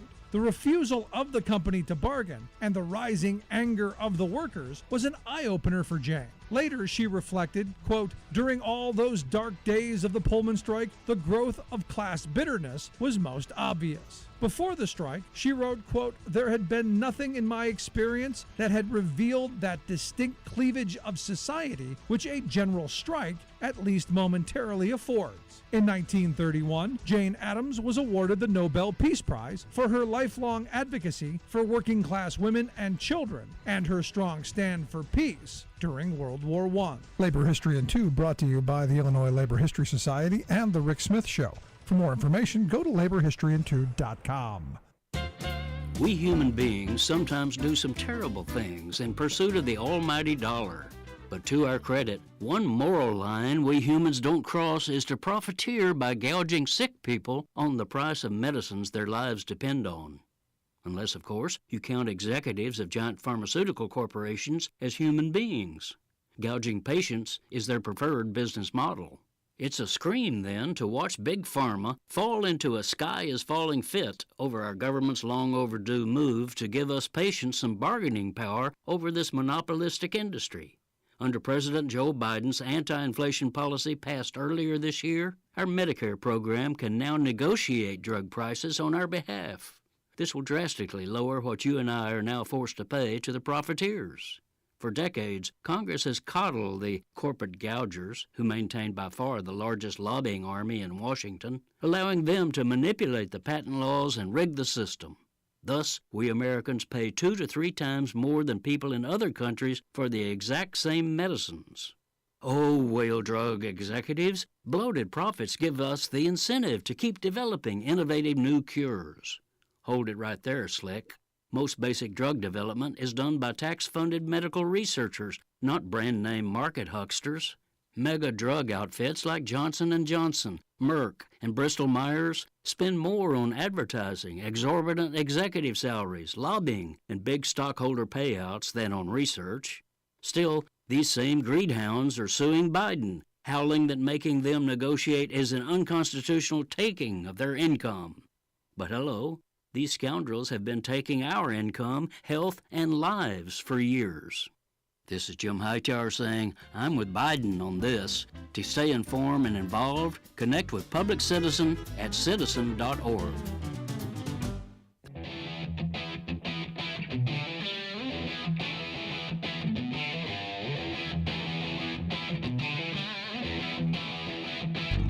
Welcome back to the Rick Smith Show. Now, here is Rick Smith.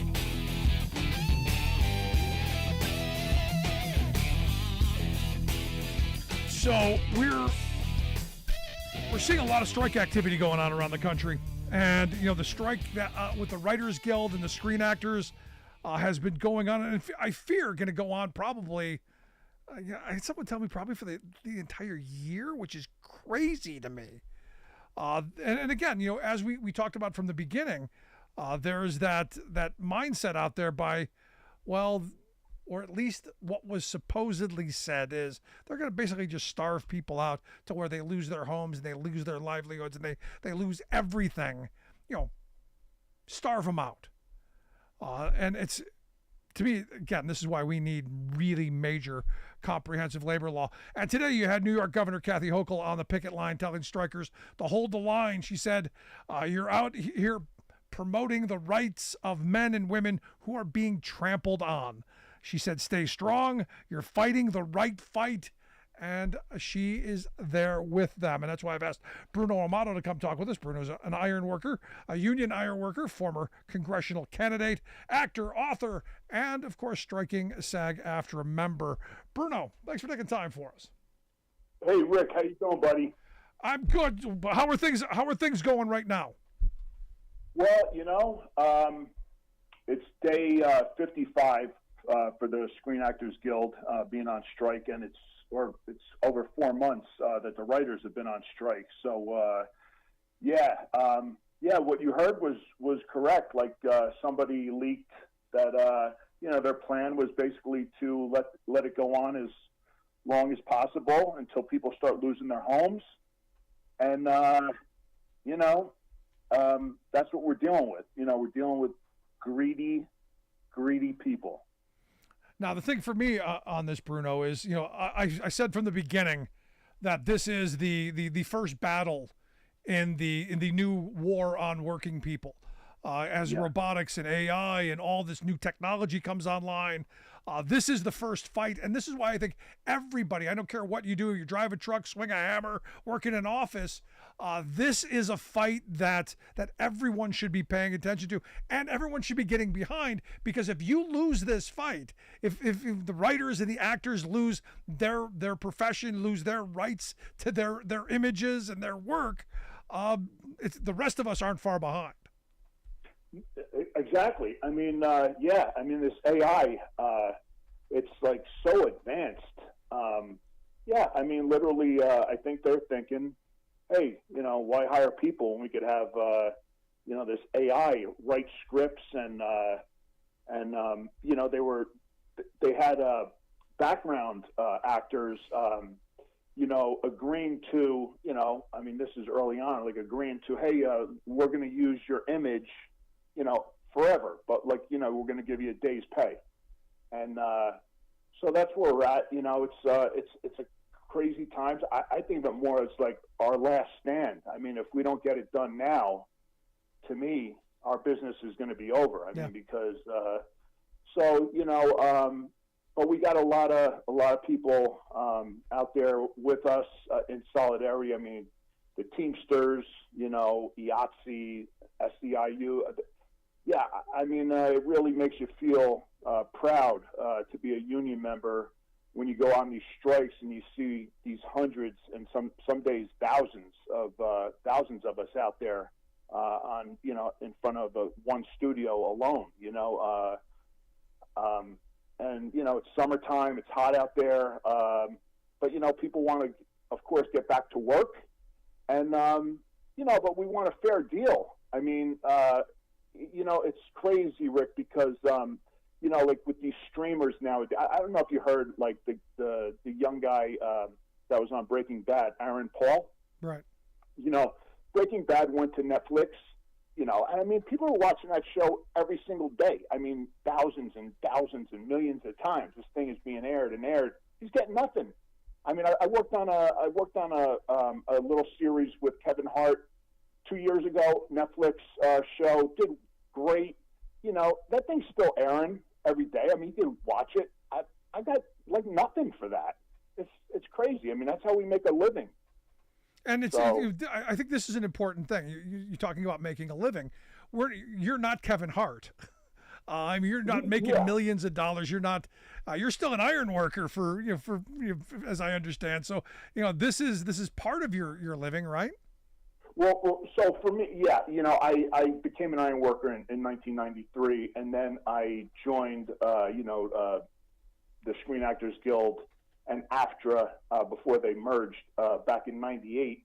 So I've been an actor. I'm still a union iron worker, but I've been an active actor for like the past 25 years. And that's how I make a living. But you're right. Like, I think a lot of people out there think, oh, like these people in Hollywood, like they're making millions, blah, blah, blah. Like, yeah, like 1% of actors and probably writers are making millions. The rest are just like working class people. I mean, Rick, 86%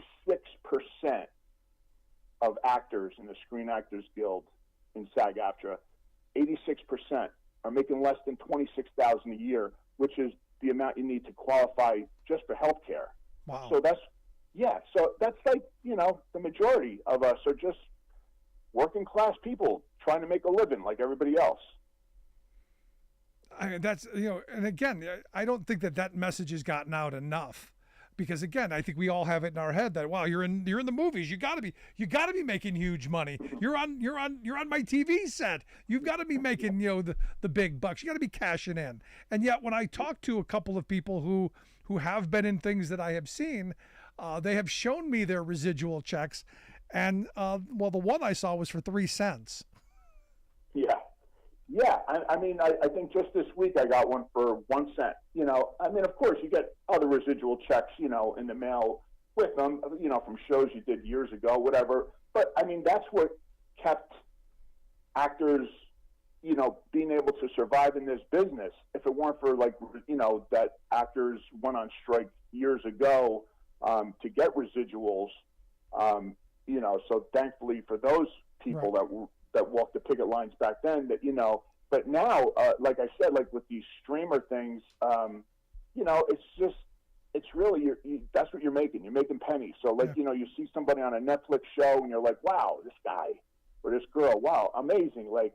And you see them all the time, thinking, oh, they gotta be rich. No, they're not. They're just, they're probably going to be.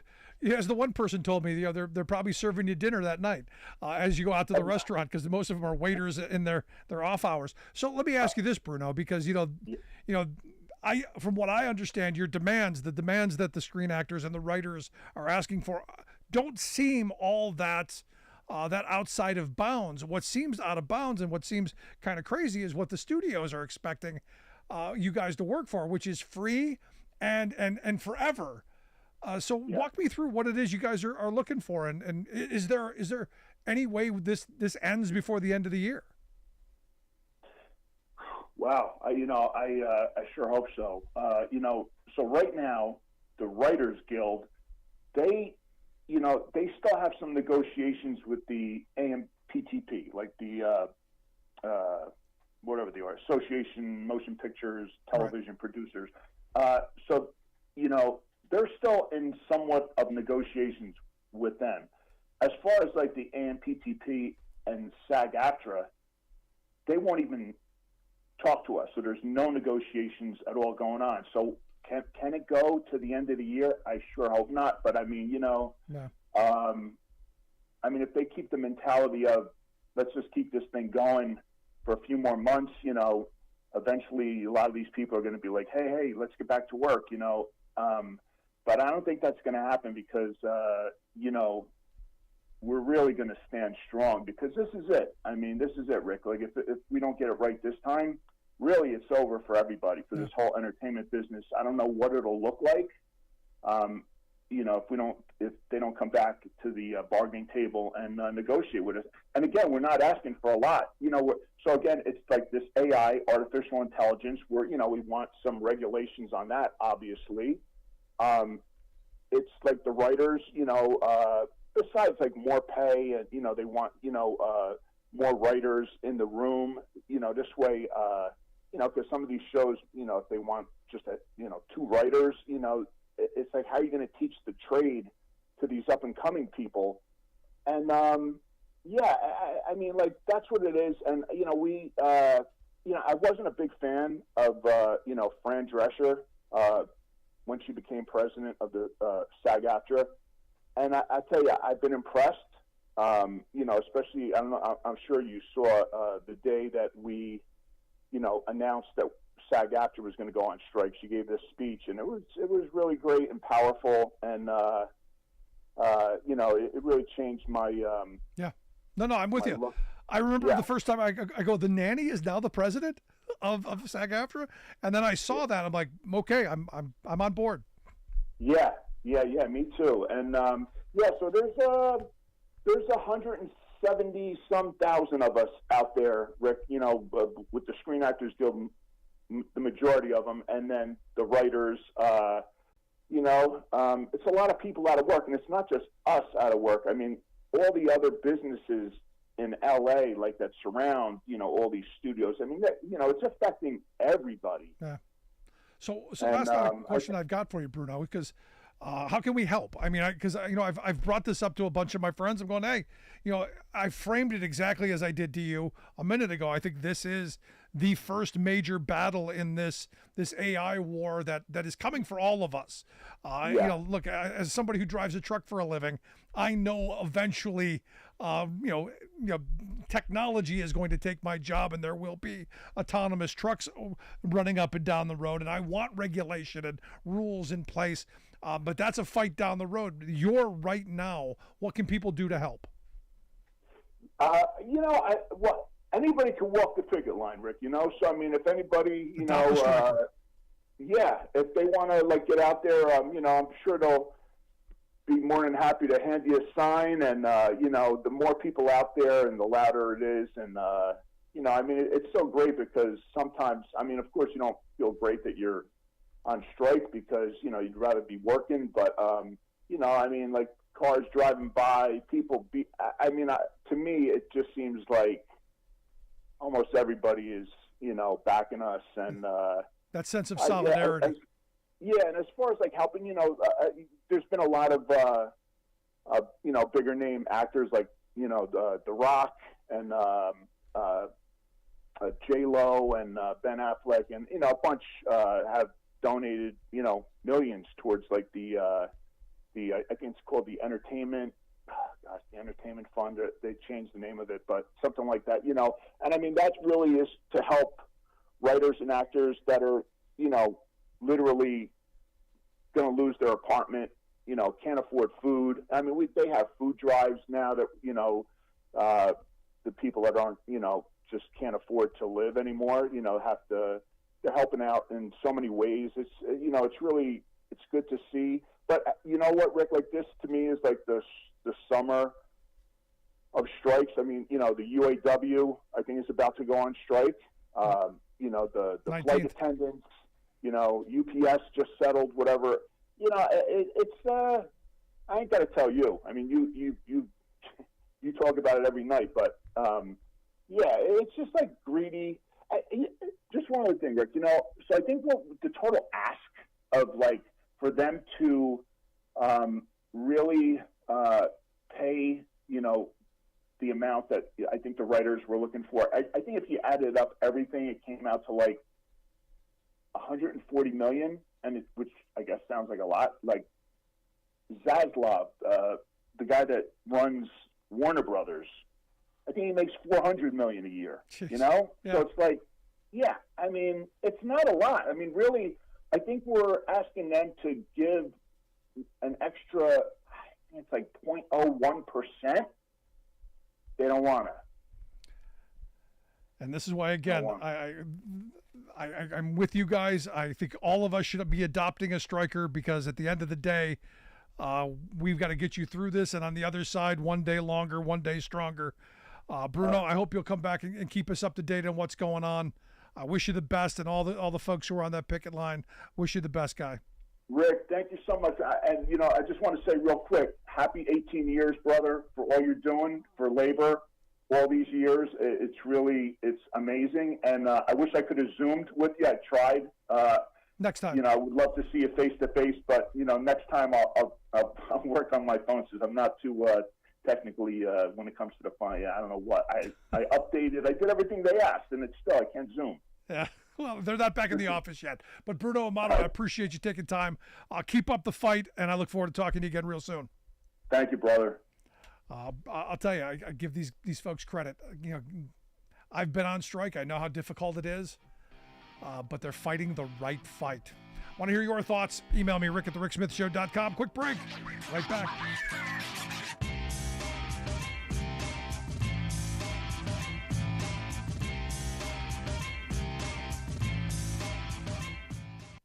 I'm Rick Smith, and this is Labor History in 2. On this day in labor history, the year was 1941. The Packing House Workers Organizing Committee, part of the CIO, and Armour & Company signed a master contract. This was the first such contract in the meatpacking industry. Within 2 years, 3 other major meat packers also signed agreements with the union. By 1943, the United Packing House Workers of America represented over 60% of the country's packing house workers. 2 earlier efforts to unionize meat packers had not been successful. The Amalgamated Meat Cutters and Butcher Workmen of North America was the first national organization dedicated to the unionization of the meat industry. Between 1900 and 1904, this union focused primarily on organizing skilled butchers. A 1904 strike proved disastrous. The meatpacking companies used African Americans and immigrant workers as strike breakers. Black workers had been barred from participation and leadership in the union. The second wave of unionization occurred when the U.S. entered World War I, and Southern African Americans began to migrate to Chicago. The Chicago Federation of Labor began another organizing campaign in the stockyards. Many black workers were hesitant to support what they saw as the white man's union. During the 1921 strike, management again tried to thwart workers' solidarity along the lines of race. The strike failed. Many strike leaders were blacklisted for life from working in the industry. The Packing House Workers Organizing Committee recognized that they must be more inclusive in order to unite workers. The union organized both skilled and unskilled workers, and across racial and ethnic lines. When this union rebranded itself as the United Packing House Workers of America, its headquarters were in Chicago. The union's new approach to organizing resulted in the first master contract for the industry. It stands as a reminder of what true solidarity can accomplish.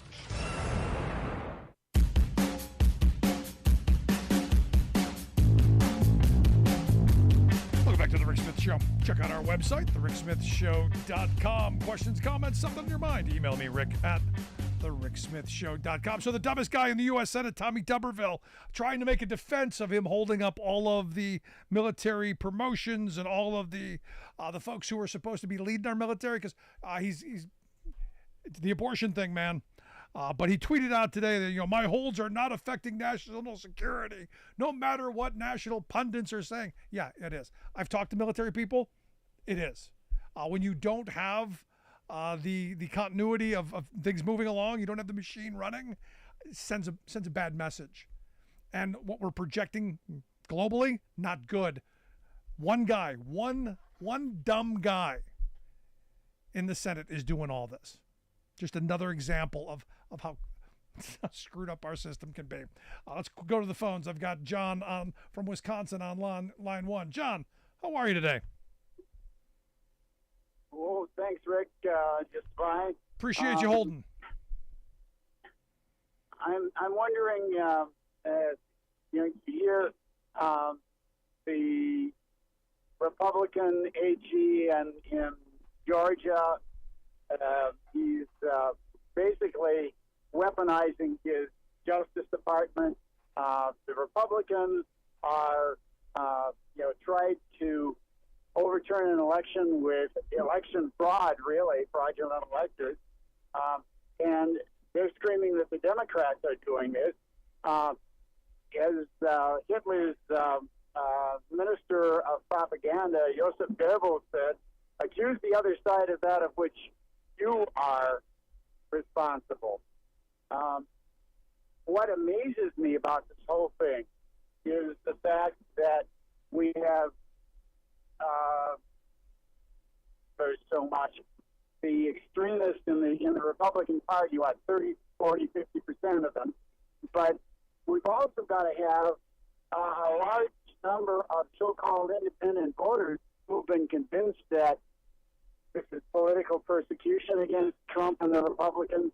They're convinced that January 6th was no big deal. And if that, they must be, because if Biden and Trump in the polls are neck and neck, it blows my mind. It amazes me totally that anybody except an extreme cultist would be voting for this guy. And I guess my question is, how can that possibly be explained? I think it's simple. The reality is the right has built an incredible messaging machine, an incredible echo chamber over the last 50, 60 years. I mean, you go back to the Powell memo and their talk about taking over media, taking over educational institutions, taking over political arms, creating this ecosystem of think tanks, the state policy network that goes on across this country, to where they create their own reality and they have a media structure that echoes that. They have created their own alternative world, and they've been doing it for years. So a lot of it comes down to where people are getting their news and their information, and what's being sold to them. Look, I mean, you got Tucker Carlson talking about Obama being gay and doing crack. You got Megyn Kelly talking about Obama's running the country from the basement. You've got people who aren't serious, and they aren't in the real world. But what they are doing is making a lot of money, and sadly, the people who are paying attention to them are falling for it. Now, the weird thing to me is I know Trump supporters who know he's guilty. They just don't care.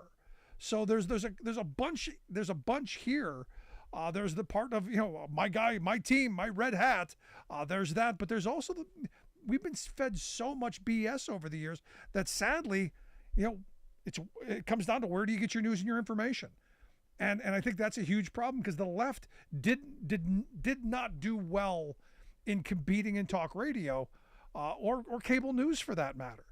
And they got to do better. We've got to do much better in informing people and having discussions and debates and all of this. That's my answer, John.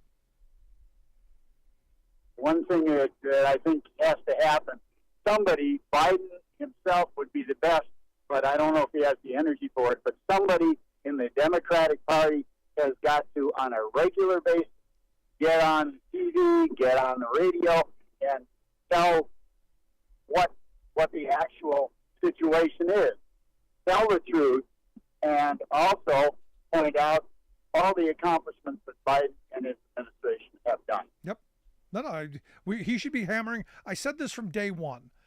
When they passed the infrastructure bill, I said, day one, I said, when these projects start happening, I want to see 20-foot cardboard cutouts of that stupid thing that idiots were putting on the gas pumps going, Biden did that. I want that at every one of those construction sites going, yeah, Biden did that. Every time we replace a bridge or a road or we put broadband into rural communities, Biden did that. They should be doing a much better job. Look, say what you want about Trump, but the reality is, Trump knows how to promote Trump. They know how to promote something. If Trump had just one of the accomplishments Biden had, it'd been the greatest thing ever. So Democrats have got to do a much better job of tooting their own horn and taking credit for stuff. At least that's my thoughts. Last word, John. You got a thought? One thing. No, I agree with you 100% on the Democrats have to promote themselves better. I still think it needs to be more publicized. We need to have things like video clips repeatedly shown of this craziness that took place on January 6th. Stuff like that. Yep. That's what we're dealing. Yeah, I'm right there with you, John. Appreciate the call, buddy. Thanks so much. No, this is what I've been saying for, all 18 years of doing this show. Democrats do a terrible job of selling what they've done. Labor does the same thing. Labor does a terrible job of talking about how they make lives better. There should have been every day, someone out there going, look what we've done. Look at the lives we've made better. And I'm hoping the administration does this. I'm hoping it's coming, seeing signs, trickles. But the reality is we working people have got to step forward and talk about lives getting better. It's that simple to me. But, I go back to, the right wing built a massive, massive infrastructure of divisive, when we were doing our tour in every state we went to, everyone agreed, talk radio radicalized those areas. We need to claw that back. But I appreciate you tuning in. Thanks for being here. If you miss any portion of the program, make sure you grab the podcast. Wherever you get your favorite podcast, you'll find ours. You've got something on your mind, something I said got under your skin, email me, rick@thericksmithshow.com. See you back here next time. You've been listening to The Rick Smith Show. Email Rick at rick@thericksmithshow.com. Until next time, this has been The Rick Smith Show, where working people come to talk.